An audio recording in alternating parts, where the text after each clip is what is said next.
네, 여러분 안녕하세요. 산림기사 강사 김희성입니다. 반갑습니다. 자, 오늘 배워볼 내용 바로 이 표징입니다. 표징. 표징인데 여러분들 아프시면 어디 가시죠? 병원 가시죠, 병원. 병원에 가시죠. 병원에 가서 의사 선생님께 뭘 말씀하시죠? 이 증상을 말씀하실 겁니다. 증상을 말씀하실 거예요. 그래서 예를 들어서 저 같은 경우에는 그때 당시에 저번 강의 때 아파가지고 막 머리 아프고 그 계속 설사하고 머리 아프고 설사하고 열도 났었어요. 머리 아프고 설사하고 열도 났다. 이렇게 의사 선생님께 말씀드리면 의사 선생님이 독감인 것 같습니다. 독감 한번 검사해 보시죠. 또는 장염인 것 같습니다. 항생제 처방해 드리도록 하죠. 뭐 이런 식으로 의사 선생님 말씀해 주시잖아요. 그렇죠? 우리 어떤 증상을 보고 의사 선생님이 말씀을 해주신단 말이에요. 근데 이 식물병에도 증상이 있어요. 식물이 잎을 떨어뜨린다든지 아니면 식물 잎이 괴사가 된다든지 아니면 식물 조직이 썩는다든지 또는 식물체 내부에 어떠한 혹 같은 게 생긴다든지 이런 경우가 생길 수 있단 말이에요. 그래서 그거에 따라서 우리가 그 증상에 따라서 이 표징과 병징으로 나눠볼 수가 있습니다. 사람으로 치면은 우리가 막 열이 나고 머리가 아프고 하는 것은 병징이에요, 병징. 근데 표징은 뭘까요, 그러면은? 정확하게 할 수 있는 게 우리가 예를 들어서 가시가 박혔어요, 여기에. 가시가 박혀서 우리가 막 엄청 아파. 그건 표징입니다. 자, 뭐가 다를까요? 머리 아프고 열 나는 거랑 이 가시랑 뭐가 다를까요?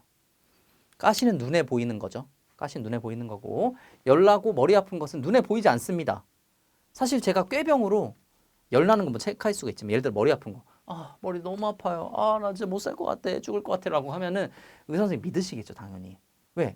의사 선생님 모르시잖아요. 내 머리 아픈 거를.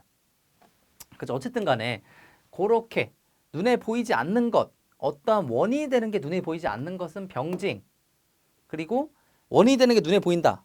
가시가 박혀져 있잖아요. 그쵸? 이런 것은 표징이다. 이렇게 보시면 됩니다, 여러분들. 그래서 병징과 표징 제가 사진 하나 보여드리면은 자, 이게 무슨 병일까요? 잎은 여기 아마 토마토 잎일 거예요.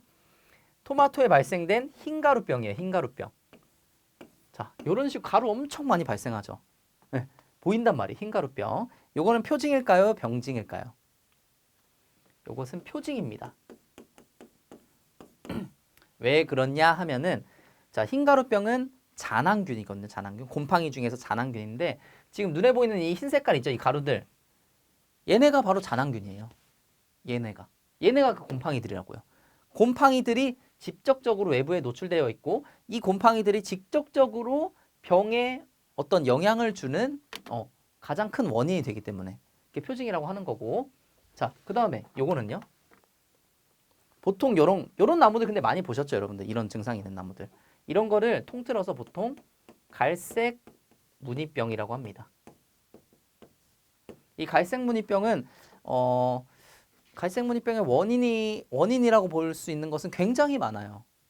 식물이 어떠한 영향을 받아서 정말 예를 들어서 약해 때문에 식물이 약해를 받아 수세가 약해져서 발생된 거일 수도 있고요. 아니면은 정말 이 갈색 무늬병을 유발하는 곰팡이들이 여기를 가해해서 발생된 것일 수도 있고요. 아니면은 예를 들어 이 옆에 있는 이 가지가 어떤 해충에 의해서 공격을 받아서 약해져서 이렇게 된 거일 수도 있고 하여튼 정말 여러 가지 이유에 의해서 이런 증상이 발현이 될 수가 있습니다. 하지만 이 표징은 명확하죠. 둘의 차이점이 뭐냐면 표징은 또 명확하다는 점입니다. 명확해요. 병원균이 직접적으로 눈에 보이기 때문에 이 병원균만 우리가 관찰하면은 이 병이 뭘로 인해서 발생이 됐구나. 이 흰가루병.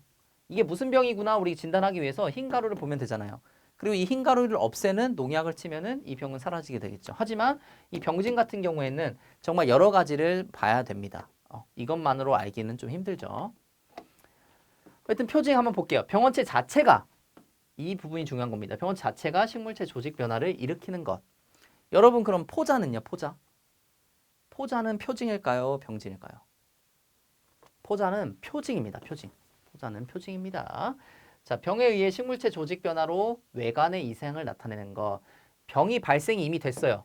이 병으로 인해서 식물체에 어떤 증상이 나타나게 되는 것, 외관에 이상이 나타나게 되는 것이 바로 이 병증이라는 겁니다. 그래서 문제는 어떻게 나오게 되냐면은 이 표징에 속하는 것, 표징에 속하지 않는 것이 일단 나옵니다. 그러니까 이 출제자는 이걸 물어보는 거죠.